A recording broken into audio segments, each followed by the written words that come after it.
Hallelujah, मसीह में आप सबकी सलामती हो। तो आज मैं आपके साथ एक छोटा सा मैसेज शेयर करूंगी। तो अक्सर औक़ात ऐसा होता है कि इंसान जो है वो अपनी हिम्मत हार जाता है।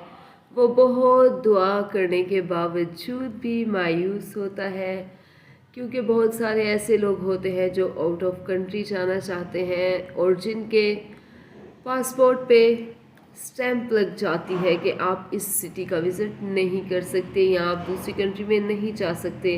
रिजेक्शन की मोहर लग जाती है। लेकिन याद रखिए कि खुदा का कलाम कहता है, खुदावंद के कलाम में लिखा है ज़बूर 138 और उसकी 8 वर्स में कि खुदावंद मेरे लिए सब कुछ करेगा। हालेलुया।